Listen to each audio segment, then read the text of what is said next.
weeks I practiced with all the other girls until the day of tryout came. And we went before the judges in small groups of 3 or 4. Together we did our little routine, and then one by one, each one of us showed what else we could do, the kinds of things we could do, like splits and jumps and gymnastic tricks and things like that. The judges filled out their ballots, and then we left the room, and the next group would come in and do their routine. Once the tryouts were over, we all went home to anxiously await the results. Our high school had a tradition. Sometime during the middle of the night, the judges would go to the homes of the girls who had been selected for the new squad and would wake them up and tell them that they had made it. And then they would kidnap the girls, and take them to Disneyland to celebrate. You know, remember I grew up in California, so I only lived about 20 minutes from Disneyland. We didn't get on a plane or anything.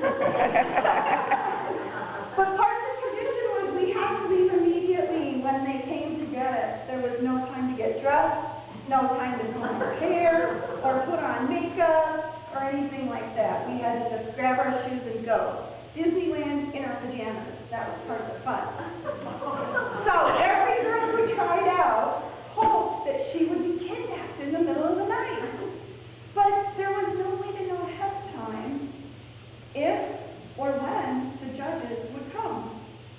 All we could do was wait. But we didn't sit idly. Remember, we were teenage girls. And if we were going to be kidnapped in the middle of the night and taken away to Disneyland, we were going to look good while we were there. So, every girl who tried out went home and showered again, and did their hair and put on fresh makeup and dressed in her best, most modest pajamas. You know, we wanted to look cute, and yet we still wanted to be comfortable as we were running around Disneyland. And then we would climb under the covers and be careful not to mess up our hair. I don't think I really slept. The anticipation was enough to keep anyone awake. And laid there in my room waiting, and it seemed like forever. I began thinking that no one was going to come for me. After all, the girls who hadn't made the team would be waiting all night, and no one would ever come. And then I heard a quiet knock on my front door. I strained to listen. Was it them? I could hear quiet voices down the hall, and then I heard giggles. And then my bedroom door burst open, and they burst in. I had made the team. They had come for me, and I was ready. My hair, my makeup, my cute pajamas and all. And they took me away with the others who had made the team, and we celebrated that night at Disneyland. The next morning, they took us all to school, still in our pajamas, and made us stand in front of the assembly, in front of the whole school, to announce who their new cheerleaders were. A fun memory. Today we're going to be digging into, examine 2 parables that make me think of that night back in high school. The parable of the faithful servant and the parable of the 10 virgins. Jesus told both of these parables to teach us 2 things. Number 1, no one knows when Jesus will return. Just like I had no idea when the judges might come that night after cheerleading tryouts to take me away to the celebration, no one knows when Jesus will come to take us, his followers, to our ultimate celebration. The difference is, I didn't know if anyone would come. But with Jesus, it's not a matter of if he will come, but when. Jesus will come, and it will be a surprise when he shows up. The second thing he was trying to teach was that we need to be ready when he comes. Just like I made sure I was ready when those judges came to my house, we need to make sure that we are ready when Jesus returns. I spent my time while I was waiting, getting ready, making sure I was ready. We also need to spend our time preparing for Christ's return while we wait. what we do while we wait matters. In order to really get a full picture as we unpack these two parables, we have to look at what Jesus was talking about just before he told these parables, as well as a third parable that comes right after it. So we're going to be working our way through all of chapter 24 and most of chapter 25 in the book of Matthew this morning. So let's grab our Bibles or our Bible apps if you have them, and let's get started. We're in Matthew chapter 24, and I'll mostly be reading from the New Living Translation.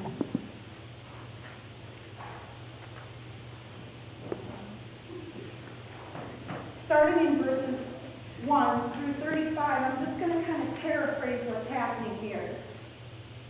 Jesus is telling his disciples what to expect in the future, what to expect as the day of his return draws near. Here are some of the things that you'll see in verses 1 through 35. Let me quickly paraphrase. Man-made cities will fall. There will be wars and rumors of war. There will be famines and earthquakes. False teachers will try to lure people away from the truth with their great-sounding philosophies.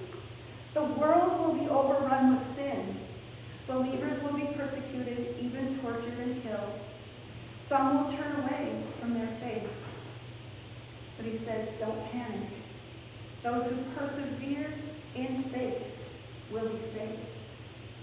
Those who persevere in their faith will be saved. And the good news about the kingdom will be preached throughout the whole world, so that all nations will hear it.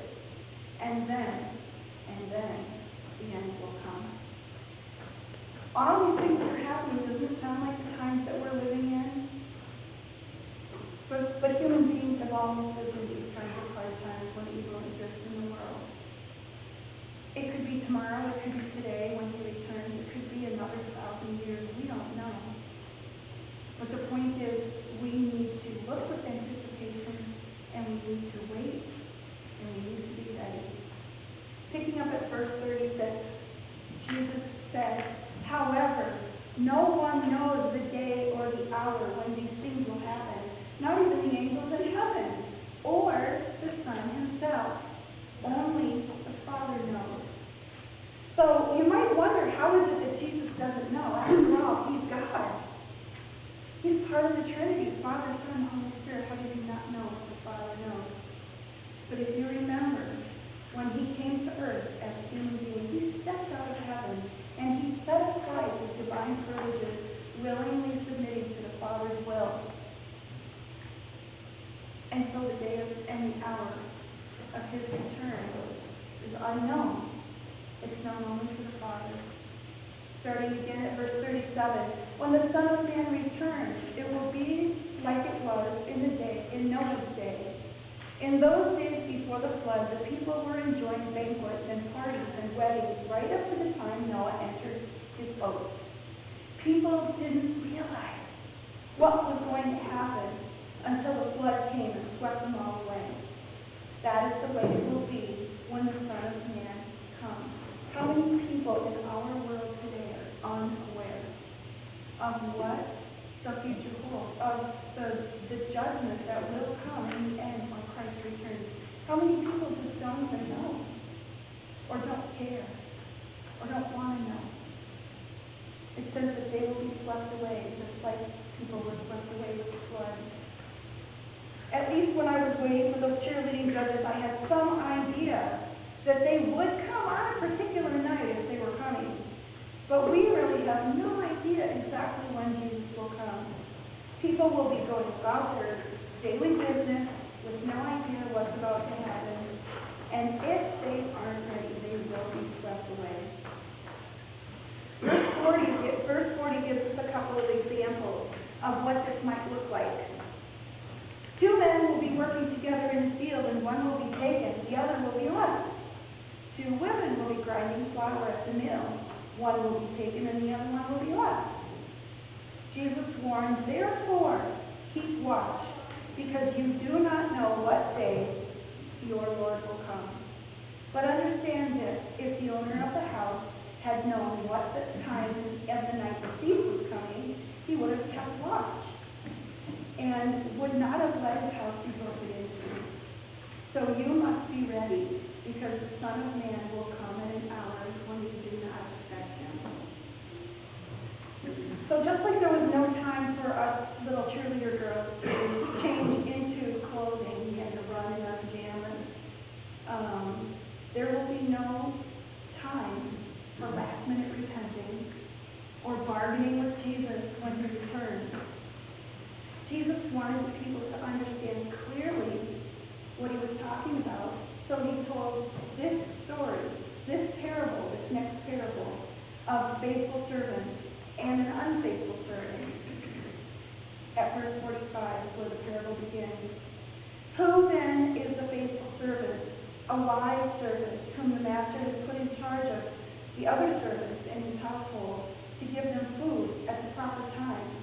It will be good for that servant whose master finds him doing so when he returns. Truly, I tell you, he will put him in charge of all his possessions. So if we're going to be ready, if we're going to be about the Lord's business, as we wait for the Lord to return, we will be like this good and faithful servant who is feeding the other servants and doing what the master has assigned us to do until he returns. We want to be caught doing what God has called us to do when he comes back. We want to be caught carrying out the tasks that he has assigned to us. When the master is away for a long time or his return is delayed, it's easy to put off what we know God wants us to do, thinking that we'll have plenty of time to do it later. But we don't know if there will be a later. It's easy to get bored while we're waiting and get caught up in self-indulgent activities and wicked ways, like the unfaithful servants in the rest of this parable, starting at verse 48. But suppose that servant is wicked and says to himself, "Oh, my master is staying away a long time." And then he begins to beat his fellow servants and eat and drink with drunkards. The master of that servant will come on a day when he does not expect it, and at an hour he is not aware of. He will cut him to pieces and assign him to a place of hypocrites, where there will be weeping and gnashing of teeth. Now, weeping and gnashing of teeth is a description that is often used to refer to hell. We talked last week about the reality of hell and the reality of eternal punishment. And when Jesus talks about, or when any time in the New Testament when we talk about weeping and gnashing of teeth, that's what we're talking about. God's coming judgment is just as certain as Jesus' return. When Christ does return, those who are not ready, those who've chosen not to follow Christ and choose to live as they please, they will be sent to eternal punishment. But then Jesus told another parable to clarify what he was trying to communicate, to clarify even further. Starting in Matthew 25 now, in verse 1. Then, meaning when Jesus returns, then the kingdom of heaven will be like 10 bridesmaids. Now, some translations that if you're using it will call bridesmaids virgins because they were unmarried women. So 10 virgins. They took their lamps and they went to meet the bridegroom.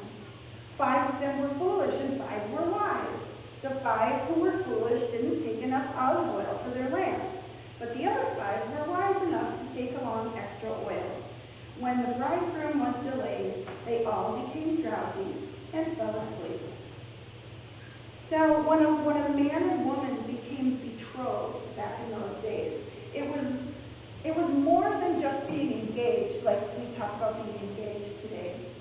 Once they were betrothed and the betrothal ceremony was complete and the contract was signed, they were actually legally married already. However, they didn't live together right away. The groom would go back to his parents' home and begin preparing a place for his new bride to live.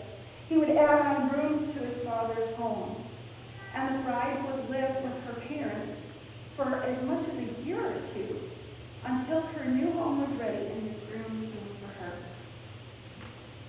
The bride would cover her face with a veil to show that she was no longer available for other suitors. She would wear the veil until her wedding day. She also lit an oil lamp, a small clay oil lamp, and put it in the window and kept it burning all day, all night for that whole year or two or however long it was.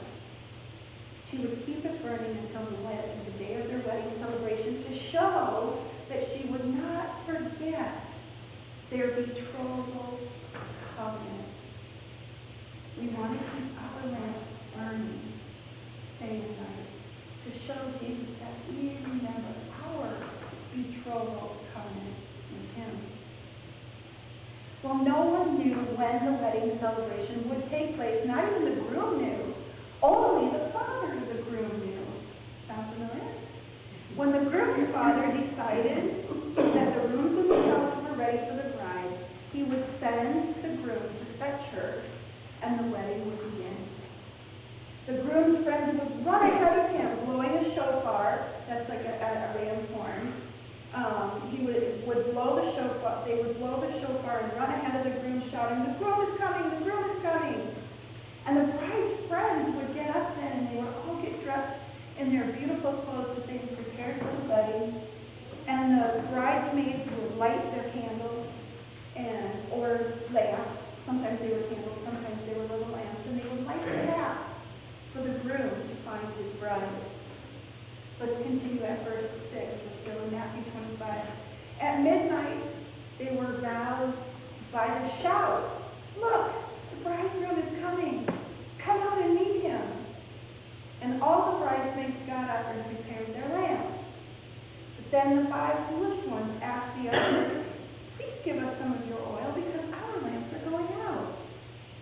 But the others replied, "We don't have enough oil for all of us. Go to a shop and buy some for yourselves." Now, the girls who had the oil, who had prepared ahead, they're not being selfish by not sharing their oil. The point is, if they had shared their oil, then there wouldn't have been enough to go around, and all of their lamps would have gone out. And that wouldn't have been good either. And it sounds funny in the middle of the night to tell them to go to a shop and buy some for yourselves. But on the night of a wedding celebration like this, the whole town would be awake, excited when they heard that shofar blow, and they'd all be out in the streets getting ready for the wedding celebration. So it's likely that there would have been somebody that would open their shop for them and sell them a little bit of oil if they needed it.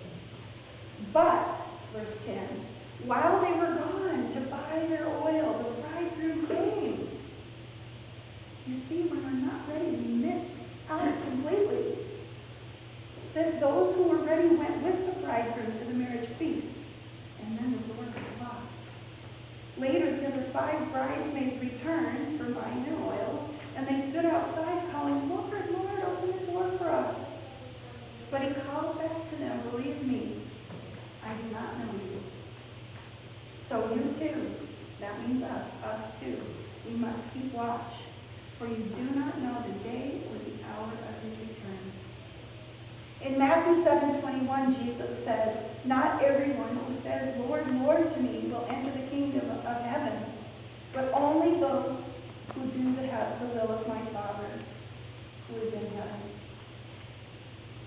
There will be many people on that day when he returns who cry out to Jesus, "Lord, take us with you."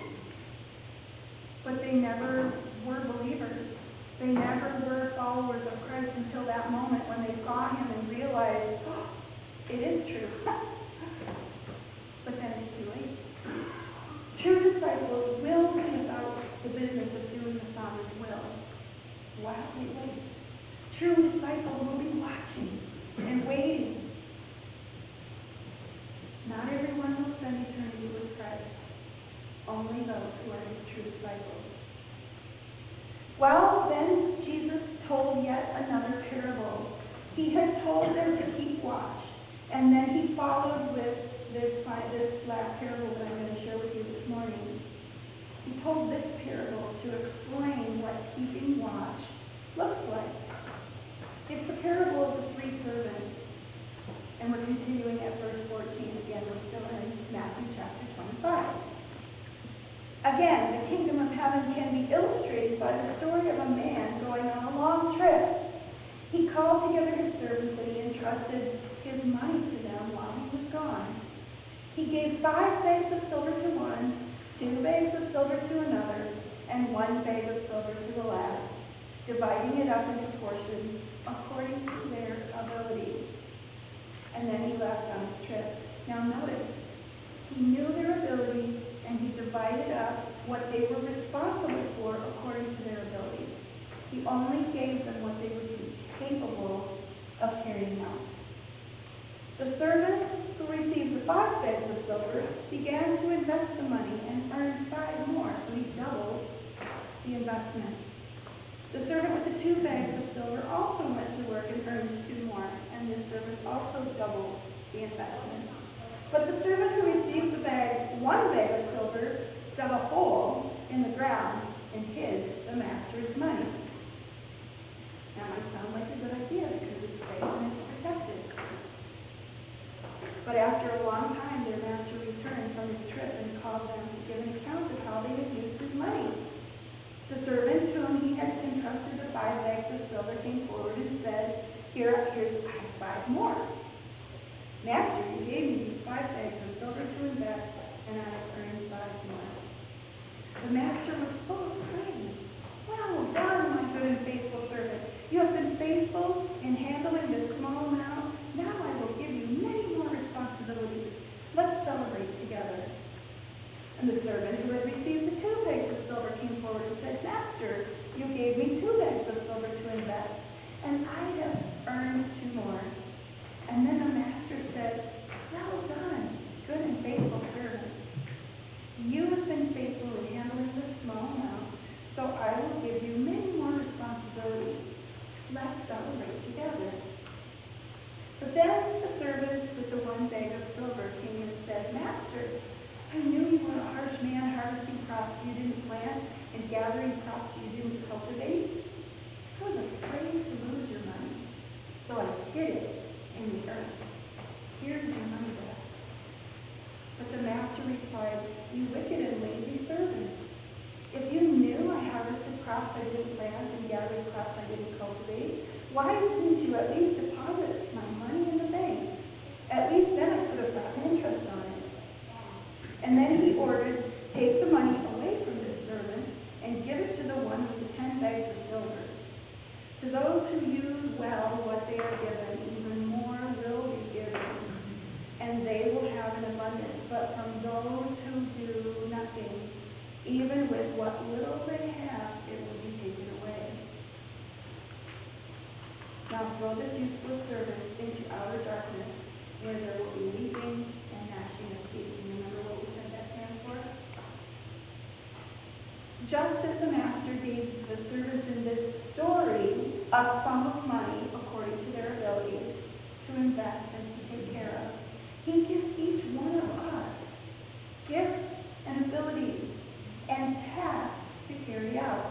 We are responsible to use well what God has given us, just like those servants were responsible to invest well the money that the master had given them.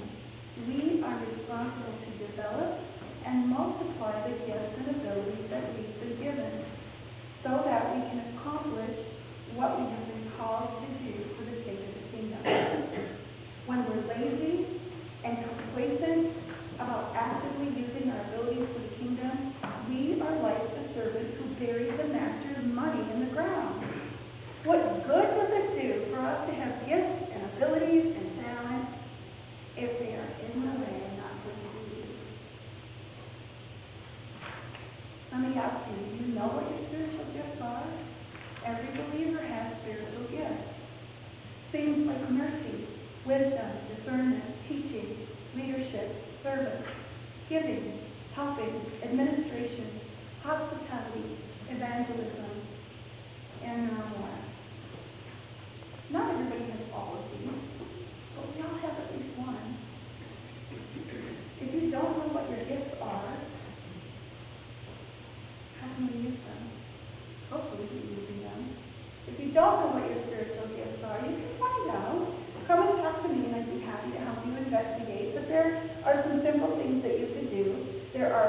books, there are classes, there are simple surveys online that you take for free. But some of the things that I have found to be the most effective in figuring out what your spiritual gifts are is talk to someone who knows you and ask them, what do you see in me?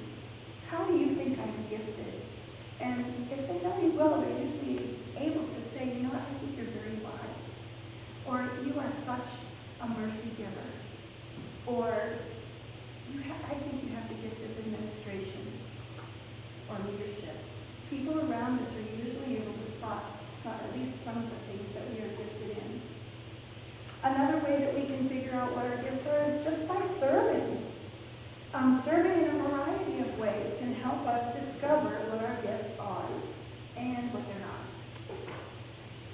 So we've all been given spiritual gifts, and we all have other talents and abilities too, things like carpentry or electronics or sewing or cooking or whatever it is that we're good at. What talents and abilities do you have? And what are you doing with them? Are you working to further develop those spiritual gifts and those God-given talents so that you can effectively use them to build up the kingdom? Are you exercising the gifts to build up the body, or are you burying your gifts in the ground? Remember the two reasons that I told you at the beginning why Jesus told these parables. Number one, to recognize that no one knows when Jesus will return, and we all must be ready, and we all must be busy doing his business here on earth and building the kingdom while we wait. And the second reason was that we all need to be ready for his return. So let me ask you, are you ready? Are you ready for Christ's return? The only way to be ready is to surrender our lives to Jesus and live for him. To put our faith in him alone and follow after him. This is the only way to be ready when he returns. But if you're ready, are you also keeping watch? What are you doing while you're waiting? Here are some things that we can be doing. We can know the Lord and his word so well that we're not deceived by false prophets. We can keep our lamps lit. Luke 12:35 says, be dressed and ready for service and keep your lamps burning. Those 5 virgins had not prepared, and they wanted to borrow oil from other bridesmaids. But spiritual preparation cannot be bought or borrowed from someone else. Your relationship with God must be your own. You can't rely on anyone else to do the preparation for you, just like those 5 foolish virgins could not rely on the 5 wise virgins who had prepared and brought extra oil. We can be busy doing the will of the Father. We can engage in good deeds and acts of discipleship. And we can use the gifts that we've been given to serve the body and develop those gifts, grow those gifts, use them to build the kingdom. So let me ask you again this morning, are you ready? And if you're not, or if you're not sure, this morning as we pray, you can surrender your heart even now to Christ. And then you can know that you are ready. That when the bridegroom comes to the bride, that's the church, that's us, that we will go with him to the wedding feast. And let us consider what we do while we wait. We may be waiting